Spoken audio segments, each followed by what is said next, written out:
Nous avons récemment reçu une plainte. Un client nous a dit qu'il avait suivi notre vidéo pour configurer le commutateur PoE longue portée, mais cela ne fonctionnait pas. Voici le scénario. Il a placé le switch PoE longue portée 24 ports dans sa maison, où il a accès à l'Internet, et a installé un câble Ethernet entre sa maison et la borne. Il y a environ 300 mètres entre ces deux endroits. Il savait qu'il devait placer le standard PoE à l'extrémité du câble avant de le connecter au second commutateur PoE dans la borne. C'est ce qu'il a fait. Mais il n'y a tout simplement pas de réseau à partir de la limite. Quel peut être le problème? Maintenant, stimulons cette configuration et trouvons le problème et la solution pour ce cas. Si vous avez aimé cette vidéo, n'oubliez pas de vous abonner. Vous recevrez une notification dès que nous publierons une nouvelle vidéo. Voici le scénario d'installation. Nous disposons d'un commutateur PoE longue portée à 24 ports. Cet ingrédient à étiquetage croisé est doté d'un chipset longue portée intégré. Il peut transmettre les données Internet jusqu'à 300 mètres. Ce commutateur PoE longue portée est relié à ce modem pour permettre l'accès à l'Internet. Nous avons ici un câble Ethernet de 300 mètres. On nous dit qu'il vaut mieux montrer le vrai câble. D'accord, vérifions les compteurs. Voici le début du câble. Nous voyons les 0 mètres, le premier mètre. Voici la fin du câble. Nous avons vu les 301, 305 mètres.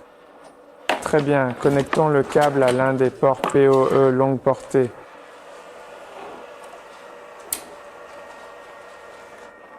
Passons à la limite qui est d'environ 300 mètres. Comme nous l'avons mentionné, nous devons travailler avec la norme PoE pour répéter le réseau PoE. OK, nous connectons ce câble au port d'entrée de la norme PoE.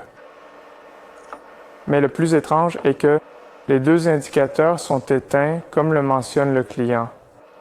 Il n'y a pas d'alimentation ni de données. Je vais à cet extendeur PoE. Connectons le port de sortie à notre deuxième commutateur PoE.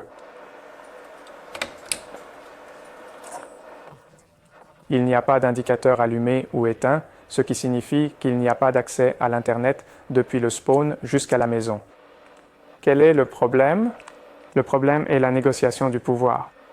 Dans le PoE standard, il y a un Power Handshake. Avant que le commutateur PoE longue portée n'envoie ou n'injecte le courant dans ce câble, il doit s'assurer que ce dispositif PoE a besoin du PoE.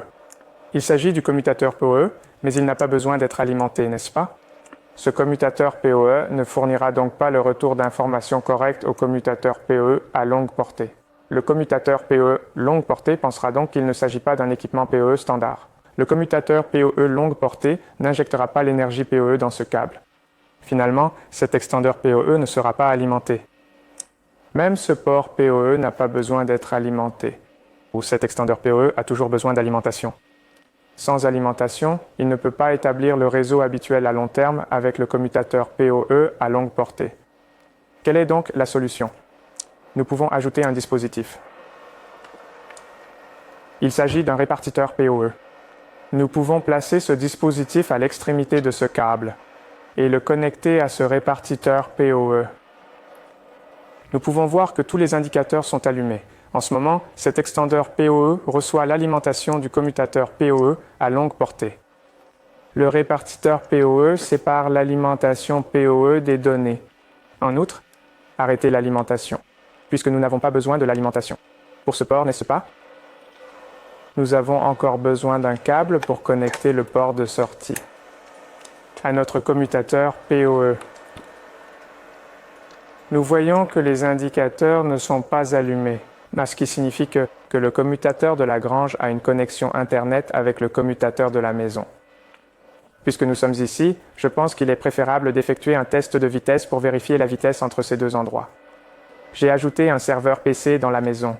Attachez ce serveur PC à notre commutateur PoE longue portée à 24 ports.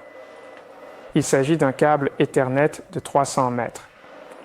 Nous avons toujours le extendeur PoE dans la grange et le séparateur PoE et le deuxième commutateur PoE. Voici le nouvel ordinateur. Il est relié à ce commutateur PoE. Jetons maintenant un coup d'œil au serveur. Le serveur exécute le logiciel OpenSpeed Tester Server. Voici l'adresse IP de ce serveur. Passons maintenant à l'étable. Actualisons le lien. Voici l'adresse IP du serveur. Appuyons sur Start. Nous constatons que la vitesse est d'environ 100 Mbps. Le client teste la vitesse de téléchargement. Une fois le test de vitesse de téléchargement terminé, il commencera à tester la vitesse de téléchargement vers l'amont.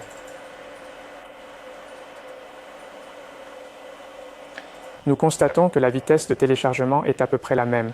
Donc, entre ces deux endroits, nous avons une vitesse d'environ 100 Mbps. J'aimerais mettre ce test à l'épreuve.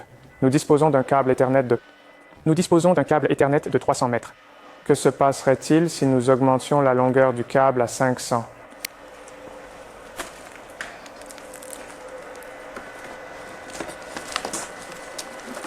Voici la deuxième rangée du câble Ethernet KF. Elle fait 200. Je vais utiliser ce fil de cuivre pour relier ces deux câbles entre eux afin d'obtenir 500. Tout d'abord, enlevons le câble de ce prolongateur PoE.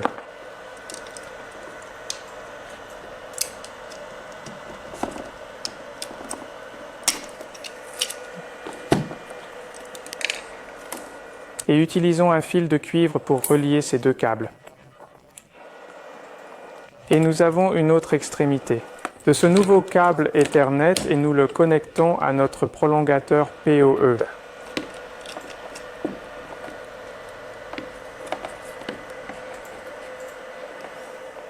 L'indicateur est allumé. Cela signifie « Attendez, ça vient de tomber, laissez-moi recommencer ».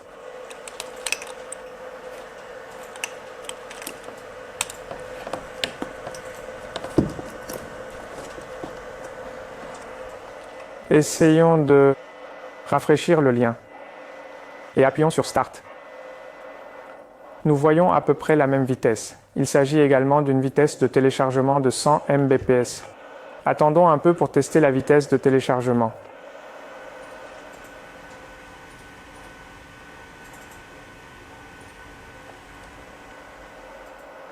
C'est presque la même vitesse. Donc, même si nous augmentons la longueur à 500, la bande passante entre ces deux endroits est toujours de 100 Mbps. Quelle est la limite? Je peux vous dire que la limite est de 800. Mais si nous continuons à augmenter la longueur, la bande passante tombera à 10 Mbps. Je sais que la vitesse de 10 Mbps est trop faible, mais elle est encore utile pour certaines applications telles que les caméras IP. Nous pouvons non seulement fournir les données jusqu'à 800, mais aussi le PoE pour une caméra IP. Pour d'autres applications telles que les appareils IoT qui consomment très peu de bande passante, cela fonctionne toujours. C'est tout pour la vidéo d'aujourd'hui. Si vous avez des questions, n'hésitez pas à les poser dans la section des commentaires ci-dessous.